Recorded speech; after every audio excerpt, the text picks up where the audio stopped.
World-class faculty, cutting-edge labs, and immersive learning. A vibrant campus life beyond the classroom. SGT University, nurturing future leaders. A chilling countdown has begun in the Middle East. The clock is ticking and the stakes couldn't be any higher. In just 6 days, an Indian nurse is said to be executed by firing Houthis in Yemen. Her name?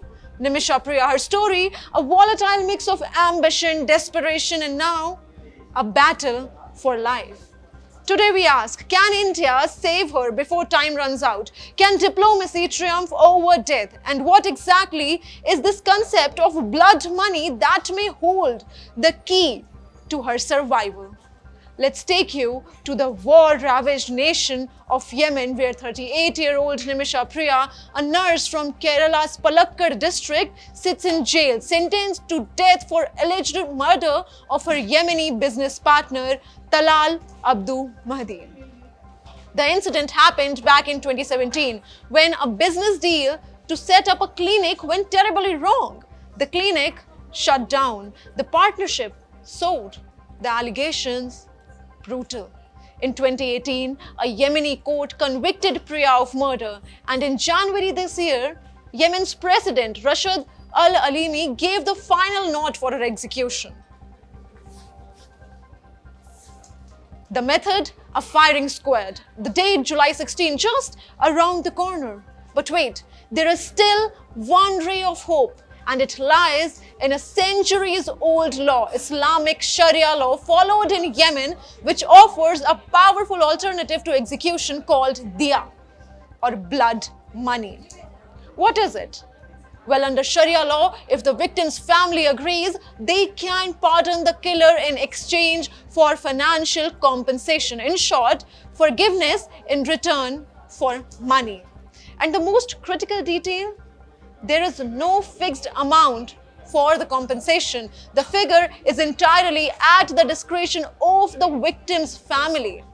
In Nimisha's case, this is the only legal route left to stop her execution. Back home in India, the fight to save Nimisha is unfolding in silence, in struggle, and in sorrow.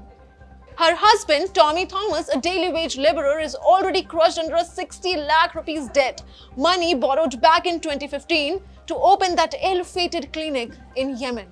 The family says they are ready to pay the blood money, the diya. But the question is, will the victim's family accept it? The answer so far is elusive. Meanwhile, India's diplomatic machinery is under pressure. But there's a big complication. Nimisha is being held in Sana'a, the capital of Yemen, controlled not by official government, but by Iran-backed Houthi rebels. And here's the twist. India has no formal diplomatic ties with the Houthis. So how does New Delhi negotiate? The answer lies in unofficial channels, mediators, and influential sheikhs. A Yemen-based social worker who was nominated by Nimisha's mother to negotiate with the victim's family is now pleading for help. He has urged the Indian government to tap into its informal networks, tribal leaders, religious influencers, anyone who can sway away the victim's skin. Back home, the case has now reached India's Supreme Court. The top court will hear a plea asking the government to step up diplomatic engagement with the Houthis for Nimisha Priya. Time is running out. If a settlement is not reached before July 16, Nimisha Priya will face a firing squad thousands of miles away from home with no one at all by her side. So today, this is more than just a legal case. It is about life, death, justice, and mercy.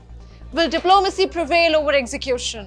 Can India break through geopolitical barriers in time, or will Nimisha Priya become another forgotten name in distant prison cell?